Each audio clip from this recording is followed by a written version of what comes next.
Hello hello सभी जनों को। अब हम पढ़ने वाले हैं आयनिक यौगिक के बारे में, जिसको हम इंग्लिश में आयनिक कंपाउंड्स भी बोलते हैं, और ये हमारे अध्याय 3 का एक भाग है। तो आयनिक यौगिक किस तरह से प्राप्त होता है, इसके भौतिक और रासायनिक गुण क्या है, ये हमारे दैनिक जीवन में किस तरह से इस्तेमाल में आता है, हम ये सब पढ़ने वाले हैं। ठीक है, आगे बढ़ते हैं। फिर धातु के साथ अधातु की अभिक्रिया। धातु और अधातु आपस में अभिक्रिया करके आयनिक यौगिक बनाते हैं। तो मतलब क्या हुआ इसका, धातु के साथ में जब हम अधातु की अभिक्रिया करवाते हैं तब हमको क्या मिलता है, एक आयनिक यौगिक मिलता है। ठीक है, या फिर आयनिक कंपाउंड मिलता है। ठीक है, अब आगे क्या देखेंगे, इतना समझ में आ गया। धातु और अधातु जब साथ में अभिक्रिया करते हैं तो हमको आयनिक यौगिक प्रदान करते हैं। आगे देखते हैं। तो हमारी जो तत्वों की अभिक्रियाशीलता होती है उसको हम किस तरह से समझ सकते हैं, संयोजकता कोश जो है उसको पूर्ण करने की प्रवृत्ति के रूप में। तो मान लीजिए कि हमारे पास में कोई तत्व है, ठीक है, ठीक है, मान लीजिए हमारे पास में है ऑक्सीजन। ठीक है, ऑक्सीजन के पास होते हैं 8 इलेक्ट्रॉन। ठीक है, तो अभी हमारे पास में एक न्यूक्लियस हो गया, ये न्यूक्लियस है और उसके आसपास ऐसे शेल्स हैं। ठीक है, पहले शेल को हम K बोलते हैं, दूसरे शेल को हम L बोलते हैं। पहले शेल में जो है ज्यादा से ज्यादा 2 इलेक्ट्रॉन आ सकते हैं, दूसरे में 8, ठीक है, तीसरे में भी 8, N में भी 8। इस तरह से 2 8 8 8 के हिसाब से हम इलेक्ट्रॉन को उसमें अरेंज करेंगे। ठीक है, अरेंज करते टाइम हमको क्या देखना है, हमारे ऑक्सीजन के पास होते हैं 8 इलेक्ट्रॉन। तो पहले शेल में, तो पहले K वाले कोश में तो हम 2 इलेक्ट्रॉन डाल देंगे। ठीक है भाई, हमने 2 इलेक्ट्रॉन डाल दिया। ठीक है, 2 इलेक्ट्रॉन अब निकल चुके हैं इसमें से, तो हमारे पास कितने बचे, 6। तो बाहर वाले शेल में, L वाले शेल में हम कितने डाल सकते हैं, 8 डाल सकते हैं। तो ये 6 के 6 हम इसमें डाल देंगे, क्योंकि हमारे पास 8 तो नहीं है लेकिन हमारे पास 6 तो है, तो हम 6 के 6 इसमें डाल देंगे। अब ये जो है ये बहुत ही ज्यादा अनस्टेबल होता है। ठीक है, ये बिल्कुल भी स्टेबल नहीं होता है। क्यों? क्योंकि इसकी प्रवृत्ति होती है, बाहरी जो कोश होता है, वैलेंस जो शेल होता है, संयोजकता कोश, उसकी प्रवृत्ति होती है कि वो पूरा का पूरा 8 बनाए। भले वो M का शेल क्यों ना हो, वो N का शेल क्यों ना हो, वो L का शेल क्यों ना हो, वो कितने भी इलेक्ट्रॉन हो, या तो वो 8 पूरा के पूरे बना ले या फिर 0, सारे के सारे इलेक्ट्रॉन खोकर 0 बना दे। ठीक है, इन दोनों, इसको ये या तो 8 या फिर 0 बनाने की जो प्रवृत्ति है हमारे संयोजकता कोश की, उससे हम समझ सकते हैं कि तत्वों की अभिक्रियाशीलता क्या होगी। ठीक है, आगे देखते हैं। धातुओं के बाहरी कोशों में कुछ इलेक्ट्रॉन होते हैं और वे भरे हुए संयोजकता कोश को प्राप्त करने के लिए उन इलेक्ट्रॉन को खोना चाहते हैं। तो अगर हम देखें, हम मान लीजिए हमने देखा Na। ठीक है, Na क्या है, सोडियम है हमारा। एक मिनट हटा देती हूँ थोड़ा सा।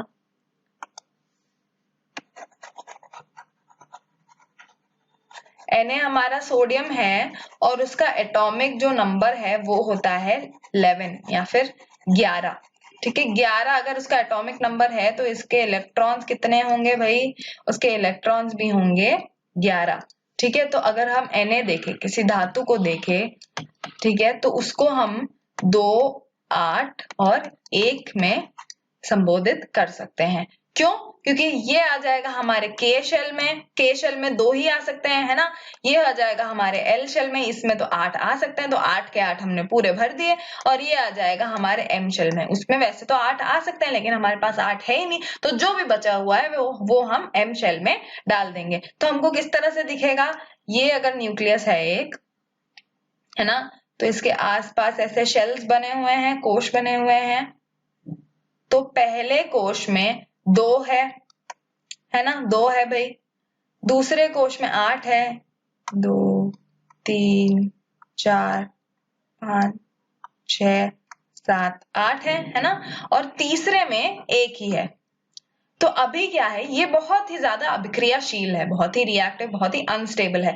तो ये पूरा का पूरा ये कोशिश करेगा कि बाहरी जो उसका कोश है, बाहरी जो हमारी कोशें हैं, उसको पूरा का पूरा या तो खाली कर दे या पूरा का पूरा भर दे। अभी भरने के लिए उसको लाने पड़ेंगे 7 और इलेक्ट्रॉन कहीं से, उसमें तो बहुत काम लग जाएगा। उससे बढ़िया क्या है, ये बाहरी वाला इलेक्ट्रॉन हटा दो, इसको खो दो, तो ये पूरा का पूरा खाली हो जाएगा और हमारा ये वाला पूरा का पूरा भरा हुआ एक कोश हमको मिल जाएगा। तो Na क्या करता है, Na एक इलेक्ट्रॉन को खो देता है, एक इलेक्ट्रॉन खो देता है और बन जाता है Na+।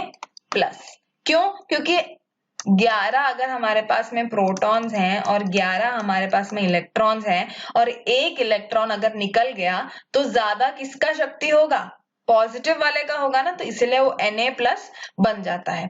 ठीक है, समझ में आया इतना? आगे देखते हैं फिर। अधातु में पूर्ण रूप से भरे हुए संयोजकता कोश को प्राप्त करने के लिए इलेक्ट्रॉन प्राप्त करा जाता है। मतलब ये तो हो गया हमारा धातु। ठीक है, धातु में वो इलेक्ट्रॉन को खोता है। और अगर हम अधातु देखेंगे, जो कि अधातु का मैंने बताया था उदाहरण ऑक्सीजन 2,6, उसमें क्या था, उसमें ऐसा कुछ था, है ना, 1 2 3 4 5 6। अभी या तो इसको ये बाहरी वाला पूरा का पूरा खाली करना है या फिर बाहरी वाले को पूरा का पूरा 8 बनाना है। ठीक है, तो अगर इसको खाली करना है तो इसको 6 इलेक्ट्रॉन्स बाहर देने पड़ेंगे, उसमें तो बहुत शक्ति जाएगी। तो ये क्या करता है, ये 2 इलेक्ट्रॉन ले लेता है अपने पास।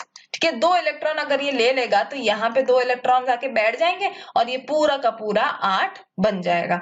तो ये पूर्ण करने के लिए अधातु जो है वो क्या करते हैं, वो इलेक्ट्रॉन को प्राप्त करते हैं या गेन करते हैं, और धातु क्या करते हैं, धातु इलेक्ट्रॉन को खो देते हैं। इतना समझ में आया? आगे बढ़ते हैं।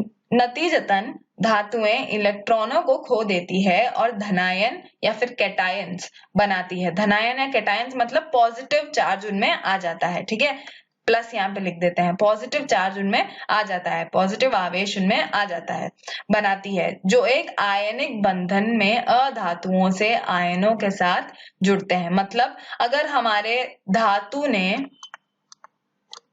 पॉजिटिव बनाया आयन, कैटायन या फिर धनायन बनाया, और हमारे अधातु ने नेगेटिव बनाया, ठीक है, या फिर एनायन बनाया, तो ये दोनों आपस में जुड़ जाते हैं, इन दोनों में एक आयनिक बंधन बन जाता है। ठीक है, क्यों? क्योंकि पॉजिटिव और नेगेटिव एक दूसरे को आकर्षित करते हैं ना, तो यहाँ पे एक आयनिक आकर्षण बन जाता है, एक आयनिक आकर्षण उपलब्ध होता है, जो कि एक आयनिक बंधन, एक बहुत ही ज्यादा शक्तिशाली आयनिक बंधन से धातु और अधातु को साथ में जोड़ देता है। समझ में आया इतना? आखिर हमको आयनिक यौगिक किस तरह से मिलता है? जो हमारा धातु है वो बाहरी कोशी को पूरा का पूरा पूर्ण करने के लिए कुछ इलेक्ट्रॉन को खो देता है। उसी तरह अधातु जो है वो बाहरी कोशी को पूर्ण करने के लिए कुछ इलेक्ट्रॉन को प्राप्त करता है, और इस वजह से एक पॉजिटिव हो जाता है, एक नेगेटिव हो जाता है, और दोनों में एक आयनिक आकर्षण होता है, जिससे कि एक आयनिक बंधन या फिर आयनिक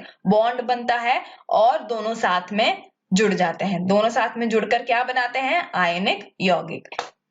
समझ आया इतना? आगे बढ़ते हैं फिर।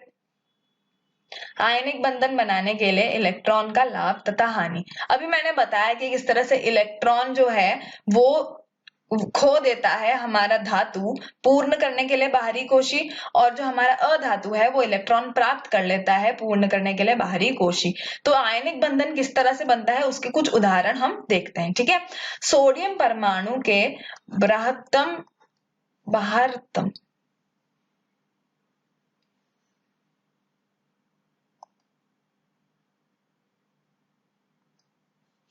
सोडियम परमाणु के बाहरतम कोश में केवल 1 इलेक्ट्रॉन है, जबकि क्लोरीन में 7 है। सोडियम क्लोरीन के लिए 1 इलेक्ट्रॉन खो देता है और सोडियम धनायन बन जाता है। तो ये क्या बोल रहे हैं, सोडियम जो है उसमें 281 है, तो बाहरी कोश में 1 ही इलेक्ट्रॉन है, तो हम बनाकर देखते हैं।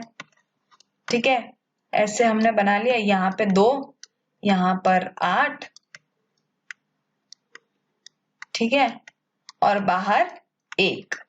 उसी तरह जो हमारा क्लोरीन है उसमें हमारा जो बाहरी कोश है उसमें 7 इलेक्ट्रॉन होते हैं। ठीक है, 2 3 4 5 6 7 8, और बाहर वाले में कितना है, 1 2 3 4 5 6 7।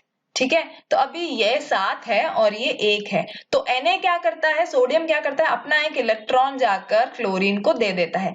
क्यों? क्योंकि दोनों का ही भला हो रहा है इसमें, सोडियम का ये बाहरी वाला पूरा का पूरा खाली हो जाएगा, इससे ये बिल्कुल स्टेबल हो जाएगा और क्लोरीन जो है उसका पूरा भर जाएगा, तो उससे क्लोरीन भी स्टेबल हो जाएगा। तो Na क्या बन जाता है, एक इलेक्ट्रॉन को खोने के बाद में Na प्लस बन जाता है। ठीक है, समझ में आया? तो सोडियम परमाणु के बाह्यतम कोश में केवल 1 इलेक्ट्रॉन है, जबकि क्लोरीन में 7 है। सोडियम क्लोरीन के लिए 1 इलेक्ट्रॉन खो देता है, बिल्कुल खो देता है, और सोडियम धनायन बन जाता है। समझ में आया? अब क्या है, क्लोरीन आयन सोडियम धनायन की ओर आकर्षित होता है और एक आयनिक बंधन बनाता है जो हमें NaCl देता है। समझ में आया NaCl किस तरह से बनता है? अब क्लोरीन जो है भाई, वो इलेक्ट्रॉन लेने के बाद में वो एक माइनस बन जाता है। अब ये जो क्लोरीन और सोडियम है वो एक दूसरे को आकर्षित करते हैं, एक पॉजिटिव है नेगेटिव है तो आकर्षित करेंगे, और आकर्षित कर ये दोनों हमको देते हैं NaCl। समझ में आया? क्लोरीन नेगेटिव कैसे हुआ? क्लोरीन के पास में मान लीजिए कितना है, ये 17 इलेक्ट्रॉन और 17 प्रोटॉन है। ठीक है, अभी सोडियम भाई साहब ने क्या करा, सोडियम ने बोला कि आप एक इलेक्ट्रॉन मेरे से ले लो। ठीक है, तो ये हो गया 18 इलेक्ट्रॉन और 17 प्रोटॉन। तो अगर हम माइनस करेंगे तो हमको कितना मिलेगा, एक इलेक्ट्रॉन का चार्ज एक्स्ट्रा है, एक इलेक्ट्रॉन का आवेश एक्स्ट्रा है, तो इसीलिए क्लोरीन जो है उसमें एक इलेक्ट्रॉन का आवेश आ जाता है। ठीक है, जिस तरह से सोडियम में एक प्रोटॉन का आ जाता है, एक प्लस आ जाता है, उसी तरह क्लोरीन में एक माइनस का आ जाता है, और ये दोनों एक दूसरे को आकर्षित कर NaCl उत्पन्न करते हैं। समझ में आया इतना? ठीक है, आगे बढ़ते हैं। अभी हमने NaCl के बारे में देखा था, अब हम MgCl के बारे में देखते हैं। मैग्नीशियम क्लोराइड, प्रत्येक मैग्नीशियम परमाणु 2 इलेक्ट्रॉन को खो देता है, प्रत्येक एक क्लोरीन परमाणु में जाता है। तो इसमें क्या है, जो हमारा मैग्नीशियम है उसके बाहरी कोश में 2 इलेक्ट्रॉन है। सोडियम में कितना था, 1 था, मैग्नीशियम में है 2। ठीक है, इसको किस तरह से करना है देखते हैं। K में हो गया 2, L में हो गया 8 और M में कितना है, 2 है। ठीक है, तो ये क्या करेगा, ये अपने 2 इलेक्ट्रॉन को खो देगा, इससे ये क्या बन जाएगा, ऐसा कुछ बन जाएगा, ये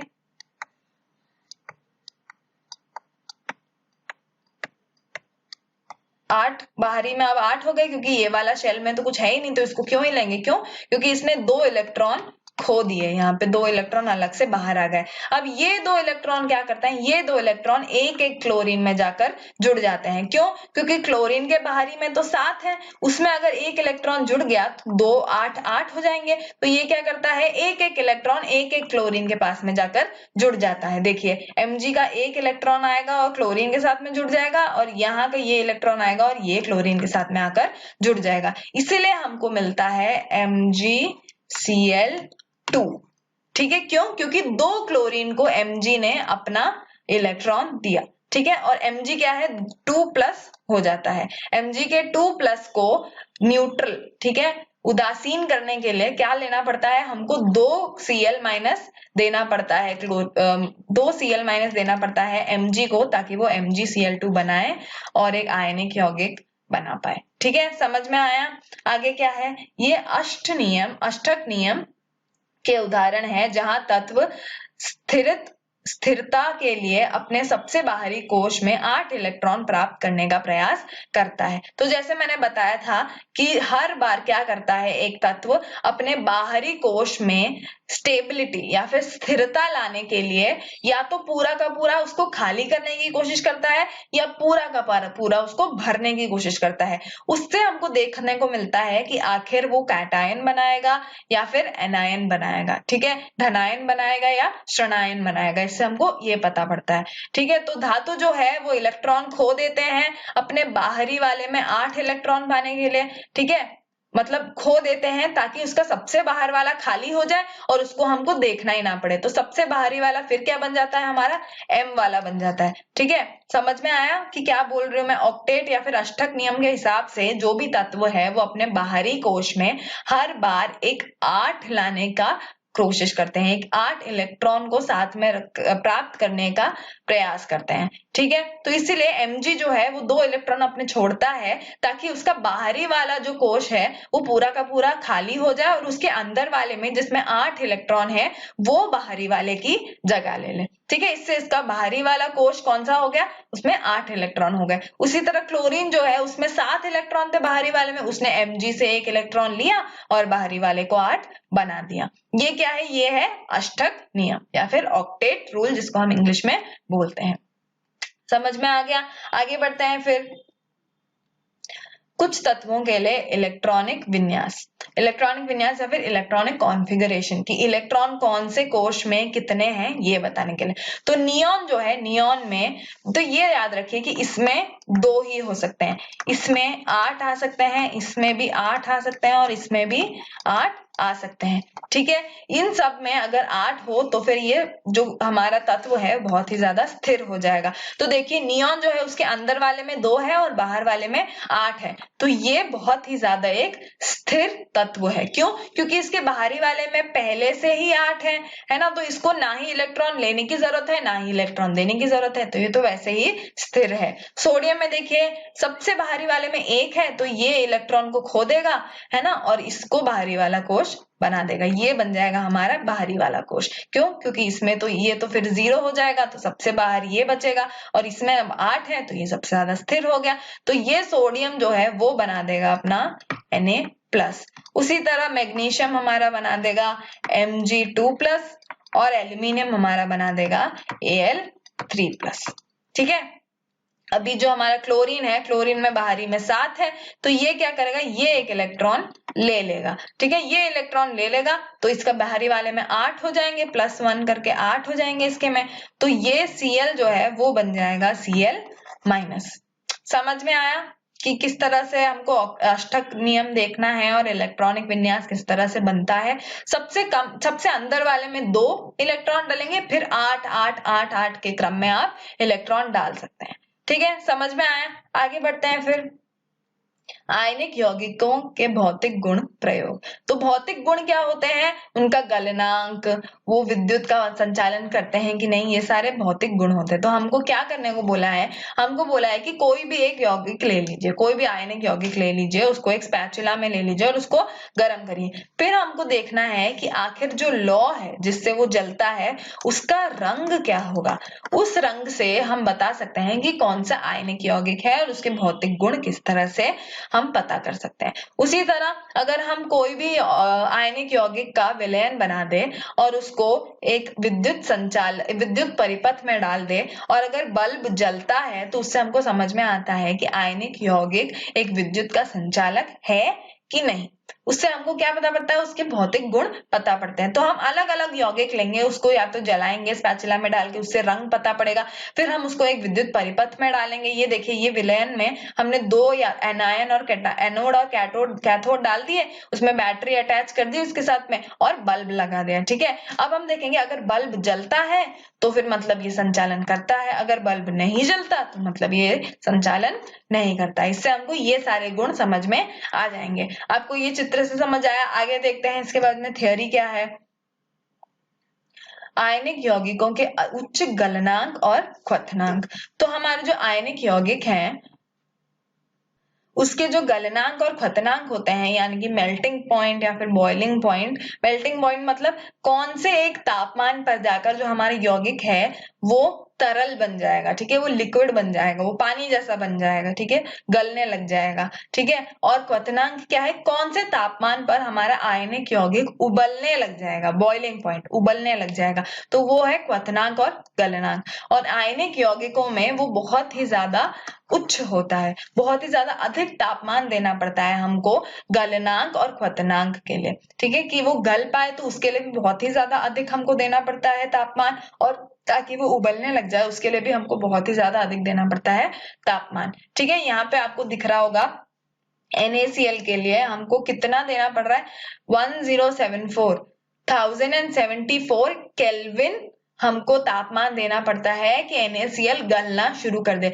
जो कि बहुत ही ज्यादा अधिक है। वो ऐसे बैठे बैठे NaCl तो नहीं गलता है, तो उसको बहुत ही ज्यादा तापमान देना पड़ता है। तो इन्होंने क्या बोला है, आयनिक यौगिक जो है उनके बहुत ही ज्यादा उच्च गलनांक और क्वथनांक होते हैं। ये ऐसा क्यों होता है, हम आगे पढ़ते हैं। ठीक है, अभी तक इतना समझ में आ गया कि आयनिक यौगिक जो है वो एक रंग देते हैं, अपनी जो लौ है, अपनी जो अग्नि होती है उसमें एक रंग देते हैं जब जलते हैं तो, और उसके साथ साथ विद्युत का संचालन करते हैं जब उसका विलयन बन जाए।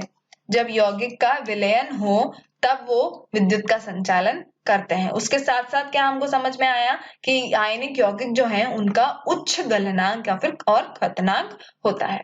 ठीक है, आगे बढ़ते हैं। आयनिक यौगिकों के सामान्य गुणधर्म। तो अभी आयनिक यौगिक जो है उन सबके बहुत ही ज्यादा सामान्य गुणधर्म होते हैं। ठीक है, आगे देखते हैं क्या है। पहले तो है भौतिक प्रकृति या फिर फिजिकल नेचर। क्या है वो, धन एवं ऋण आयनों के बीच मजबूत आकर्षण बल के कारण आयनिक यौगिक ठोस एवं थोड़े कठोर होते हैं। तो धन मतलब पॉजिटिव, ऋण मतलब नेगेटिव। इन दोनों आयनों में, कैटायन और अनायन में बहुत ही ज्यादा मजबूत एक आकर्षण बल होता है। ठीक है, बहुत ही ज्यादा आकर्षण बल होता है, बहुत मजबूत होता है वो बल, इसीलिए वो या तो ठोस होते हैं आयनिक यौगिक या फिर थोड़े कठोर होते हैं। ठीक है, समझ में आया। आगे क्या है, गलनांक एवं क्वथनांक। आयनिक यौगिकों का गलनांक एवं क्वथनांक बहुत अधिक होता है क्योंकि मजबूत अंतर आयनिक आकर्षण को तोड़ने के लिए ऊर्जा की पर्याप्त मात्रा की आवश्यकता है। तो हमने देखा था कि उसका बहुत ही ज्यादा उच्च गलनांक और क्वथनांक होता है। ऐसा क्यों होता है, क्योंकि जब हमारा धन और ऋण आयन होते हैं, धनायन और ऋणायन होते हैं Cl-, इन दोनों में इतना मजबूत हमारा आयनिक बल होता है, आयनिक आकर्षण होता है कि उसको तोड़ने के लिए हमको बहुत ही ज्यादा ऊर्जा देनी पड़ती है, और उतनी ज्यादा ऊर्जा के बाद ही ये दोनों जो हैं, जो हमारा धनायन और ऋणायन है वो दोनों अलग होते हैं, वरना वो ऐसे ही ठोस कठोर बन के रहते हैं। उनको इतना ज्यादा हमको तापमान देना पड़ता है कि वो धीरे धीरे अलग हो और गलना शुरू कर दे या फिर उबलना शुरू कर दे। आखिरी क्या है, घुलनशीलता। वैद्युत संयोजक यौगिक इलेक्ट्रोवैलेंट कंपाउंड्स सामान्यतः जल में घुलनशील तथा केरोसिन, पेट्रोल आदि विलायकों में अविलेय होते हैं। मतलब जो हमारे आयनिक यौगिक हैं वो वैद्युत संयोजक यौगिक जैसे कि पानी वगैरह में बिल्कुल घुलनशील होते हैं, लेकिन विलायक जैसे कि केरोसिन, पेट्रोल जैसे जो होते हैं उन सब में इनसॉल्युबल या फिर अविलेय या फिर अघुलनशील होते हैं। जो हमारे यौगिक हैं वो पानी और वैसे ही वैद्युत जो इलेक्ट्रोवैलेंट कंपाउंड होते हैं, वैद्युत संयोजक यौगिक होते हैं, उन सब में घुलनशील होता है जैसे कि पानी। और केरोसिन, पेट्रोल जैसे जो कि वैद्युत संयोजक यौगिक नहीं है उनमें अघुलनशील होता है। तो ये जो आयनिक यौगिक है वो एक आयनिक यौगिक के विलयन में ही घुलता है। वो अगर आयनिक यौगिक के विलयन में नहीं हो तो वो नहीं घुलता है। इसका मतलब हमको क्या समझ में आ रहा है कि एक यौगिक में घुलता है, एक यौगिक में ही घुलता है। अगर ये एक अयौगिक में जाए तो ये नहीं घुलता। ठीक है, समझ में आ गया घुलनशीलता और भौतिक प्रकृति और गलनांक और क्वथनांक क्या है। बहुत ही ज्यादा मजबूत होता है आकर्षण उसका, इसलिए वो ठोस और कठोर होता है, और इसी मजबूत आकर्षण के वजह से हमारा गलनांक और क्वथनांक जो है वो भी बहुत ज्यादा अधिक होता है। क्यों, क्योंकि उसको तोड़ने में उतनी ही ऊर्जा हमको प्रदान करनी पड़ती है। ठीक है, आगे बढ़ते हैं। आगे क्या है, विद्युत चालकता। विद्युत चालकता हमने देखा था कि अगर वो विलयन में हो, अगर उसका जल मिश्रित एक विलयन हो तो वो विद्युत का संचालन करता है। ऐसा क्यों होता है, देखें, आयनिक यौगिक ठोस अवस्था या फिर सॉलिड स्टेट में चालन नहीं करते क्योंकि आयन अपनी स्थिति में स्थिर होते हैं। तो जब Na और Cl साथ में एक सॉलिड में होते हैं तो ये विद्युत का संचालन नहीं करते। ऐसा क्यों होता है, क्योंकि ये भाई एक दूसरे के साथ में जुड़े हैं, ये क्यों ही विद्युत को एक जगह से दूसरी जगह तक लेके जा पाएंगे। वो एक जगह पर स्थिर है, उनकी स्थिति जो है वो बिल्कुल बदल नहीं सकती है अभी। क्यों, क्योंकि वो ठोस अवस्था में है। लेकिन जैसे ही उसको गलाया जा सकता है, जैसे उसको गलाया लगाया जाता है तो ये Na+ और Cl- धीरे धीरे अलग होने लग जाते हैं और ये दोनों फिर विद्युत का संचालन करते हैं। क्यों? क्योंकि ये फिर एक दूसरे के आसपास घूम सकते हैं। लेकिन जब ठोस अवस्था में होते हैं तो Na+ और Cl- एक दूसरे के साथ में जुड़े होते हैं और अपनी जगह से नहीं हिल सकते, इसलिए विद्युत का संचालन नहीं करते। तो हमको आगे क्या देखने को मिलता है? लेकिन आयनिक यौगिक गलित अवस्था में विद्युत का संचालन करते हैं। वे विलयन अवस्था में भी विद्युत का संचालन करते हैं क्योंकि यौगिकों के घुलने पर आयन गति करने के लिए स्वतंत्रित होते हैं। तो आयनिक यौगिक जो है वो या तो गलित अवस्था में विद्युत का संचालन करते हैं या फिर जब उनका विलयन बन जाता है तब। क्यों? क्योंकि दोनों बार Na+ और Cl- जो है वो स्वतंत्रित हो जाते हैं कि वो इधर उधर घूम कर विद्युत का संचालन कर पाए। लेकिन जब वो ठोस अवस्था में होते हैं तो एक दूसरे से जुड़े होते हैं और वो अपनी स्थिति पर स्थिर होते हैं, वो हिल नहीं पाते हैं, इसीलिए वो हमारा जो विद्युत है उसका संचालन नहीं कर सकते। तो इससे हमको क्या समझ में आया कि आयनिक यौगिक विद्युत का संचालन तो करता है लेकिन सिर्फ गलित अवस्था या फिर एक विलयन अवस्था में ही। ठीक है, समझ में आया? आगे बढ़ते हैं फिर। ये देखिए यहाँ पे अगर आपको चित्र में दिख रहा होगा कि देखिए प्लस माइनस यानी कि Na+ Cl- किस तरह से पास में इतना ज्यादा जुड़े हुए हैं, बिल्कुल उनको इधर उधर चलने की जगह ही नहीं है, ये ठोस अवस्था में है, इसीलिए ये विद्युत का संचालन नहीं कर पाते। ये आपस में इतना ज्यादा जुड़े हुए हैं, ये विद्युत का संचालन कैसे ही करेंगे, है ना। आगे बढ़ते हैं। अब हमारे पास में है प्रश्न क्या है? सोडियम, ऑक्सीजन एवं मैग्नीशियम के लिए इलेक्ट्रॉन बिंदु संचरण लिखिए। तो सोडियम का हमारे को पता है कि एटॉमिक नंबर है 11, तो ये किस तरह से लिखा जाएगा? 281 के हिसाब से लिखा जाएगा। 281 मतलब अंदर वाले में 2 है, K में 2 है, बाहर वाले में 8 होंगे और सबसे बाहर वाले में 1 होगा। ठीक है, तो सोडियम का समझ में आ गया, सोडियम का इलेक्ट्रॉन बिंदु संचारण कैसे है। अब हम देखेंगे किसका? ऑक्सीजन का। उन्होंने बोला ऑक्सीजन का होता है 8, तो इसको 2,6 लिख सकते हैं। इसलिए हमने बना लिया न्यूक्लियस। ये 1 2, इसके साथ साथ बाहर कितना आएगा? 1 2 3 4 5 6।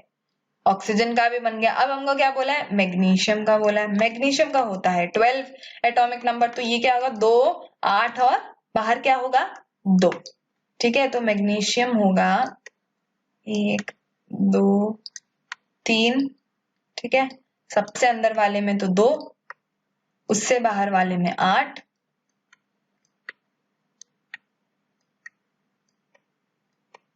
और सबसे बाहर वाले में फिर से 2। ठीक है, इलेक्ट्रॉन बिंदु संचरण समझ में आ गया।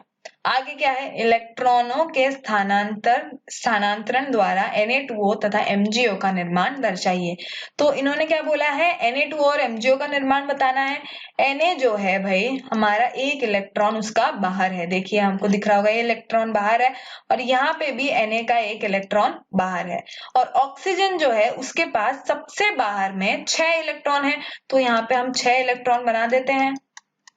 ठीक है, ये दोनों इलेक्ट्रॉन है, ये बस मैंने अलग अलग बनाया है, अलग अलग, एक को बिंदु और एक को क्रॉस बनाया ताकि आपको समझ में आए कि एक Na का इलेक्ट्रॉन है और एक ऑक्सीजन का इलेक्ट्रॉन है।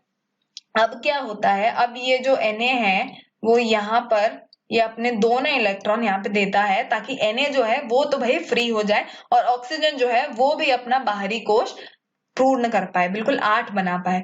तो इससे Na+ आ जाएंगे और उसके साथ में ऑक्सीजन का यहाँ पे 2 Na के इलेक्ट्रॉन और 6 ऑक्सीजन के इलेक्ट्रॉन, है ना, और ये 2- होगा। ठीक है, अब ये जो है ये इतना आकर्षित होता है कि साथ में मिलकर Na2O बना देता है। तो Na2O किस तरह से बना, इलेक्ट्रॉनों का स्थानांतरण किस तरह से हुआ, समझ आया। तीसरा आगे क्या बोला है? MgO भी बोला है। अब Mg भाई साहब जो है उनके पास में बाहर 2 इलेक्ट्रॉन है। ठीक है, बाहर 2 इलेक्ट्रॉन है तो हमने यहाँ पे 2 बना दिए जो इलेक्ट्रॉन है, और ऑक्सीजन के पास में हमको पता है कि 6 है। ठीक है, तो हमने यहाँ पे 6 बना दिए। अब Mg ने बोला कि आप मेरे से ले लो, मेरे को फ्री कर दो। ठीक है, तो अभी Mg जो है वो 2+ हो जाएगा, क्यों? क्योंकि उसने 2 इलेक्ट्रॉन खोए तो उसके पास में 2 एक्स्ट्रा पॉजिटिव चार्ज हो गए, है ना। और ऑक्सीजन के पास हो जाएंगे पूरे के पूरे 8 इलेक्ट्रॉन बाहरी कोश में, 2 मैग्नीशियम के और 6 जो उसके पास में पहले ही थे। अब ये दोनों एक दूसरे को इतना आकर्षित करेंगे, धनायन और ऋणायन, कि हमको MgO मिल जाएगा। आप मेरे साथ साथ में लिख रहे होंगे, मैं उम्मीद करती हूँ, नहीं तो आप बाद में भूल जाएंगे कि भाई ये इलेक्ट्रॉन कहाँ से किधर जा रहा है, कुछ समझ ही नहीं आ रहा है, इसलिए साथ साथ में लिखिए, ठीक है। दोनों समझ में आ गया, Na2 और MgO किस तरह से बना। Na ने अपने एक एक इलेक्ट्रॉन दिए तो 2 इलेक्ट्रॉन O को चाहिए थे, तो 2 Na ने अपने एक एक इलेक्ट्रॉन देकर Na2O बना दिया। और Mg के पास में बाहर पहले से ही 2 इलेक्ट्रॉन थे और ऑक्सीजन के पास 6 थे, तो Mg ने अपने दोनों के दोनों इलेक्ट्रॉन दे दिए और साथ में MgO बना दिया, ठीक है। तीसरा क्या है, इन यौगिकों में कौन से आयन मौजूद है। तो इन यौगिकों में एक आयन, तो Na2O में कौन सा आयन मौजूद है भाई, Na+ आयन मौजूद है। तो हम पहले लिखेंगे, पहला तो है Na+ आयन है। फिर क्या है N2O में, और क्या है O2-, ठीक है, तो O2- आयन है। और आखिरी MgO में कितना है, Mg2+ है ना, तो Mg2+। और ऑक्सीजन फिर से O2- है, तो हमने O2- तो लिख दिया। तो इन यौगिकों में कौन से आयन मौजूद है, Na+ है, O2- है और Mg2+ है, ठीक है। दो Na+ और एक O2- मिलकर Na2O बना देते हैं, Na2O, और एक Mg और एक Mg2+ और एक O2- मिलकर हमको MgO बना देते हैं। समझ में आया? आगे बढ़े फिर। आगे है प्रश्न 2, आयनिक यौगिकों का गलनांक उच्च क्यों होता है। ये मैंने आपको पहले भी बताया था कि आयनिक यौगिक जो हैं, मैं उत्तर लिखती हूँ, आप मेरे साथ साथ में लिखो, ठीक है। क्योंकि आयनिक यौगिकों का गलनांक उच्च क्यों होता है, आयनिक यौगिकों का गलनांक उच्च इसलिए होता है क्योंकि आयनिक यौगिक में बहुत मजबूत आयनिक आकर्षण होता है और इस आकर्षण से हमारा आयनिक बॉन्ड बनता है ना, आयनिक बॉन्ड बनता है। इस आकर्षण को तोड़ने के लिए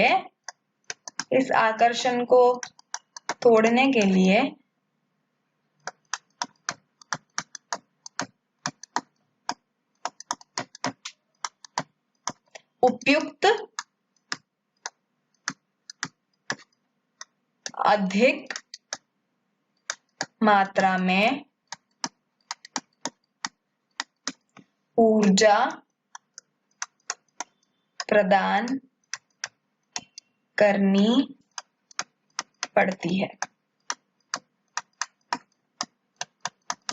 इसलिए आयनिक यौगिकों का गलनांक उच्च होता है। गलनांक मतलब क्या, दोनों के दोनों जो धनायन और ऋणायन हैं उन दोनों का अलग होकर गल जाना। अब उनको अलग करने के लिए हमको इतना ज्यादा उपयुक्त मात्रा में, अधिक मात्रा में हमको देना पड़ता है ऊर्जा कि उसका गलनांक उतना ही उच्च हो जाता है। यदि अगर गलनांक कम होता है तो उसका मतलब क्या था, हमको थोड़ा सा ही ऊर्जा देना पड़ता है कि वो दोनों आकर्षण तोड़कर अलग अलग हो जाए, गल जाए। लेकिन आयनिक यौगिकों में इतना ज्यादा मजबूत आयनिक आकर्षण होता है कि हमको उतना ही उच्च मात्रा में, अधिक मात्रा में ऊर्जा प्रदान करना पड़ता है कि वो आकर्षण टूटकर गलना शुरू हो जाए। तो समझ में आया गलनांक उच्च क्यों है। उसी तरह से क्वथनांक भी उच्च होता है। क्यों? क्योंकि आकर्षण जो है उसको तोड़ने के लिए हमको उतनी ही मात्रा में, अधिक मात्रा में ऊर्जा प्रदान करनी पड़ती है।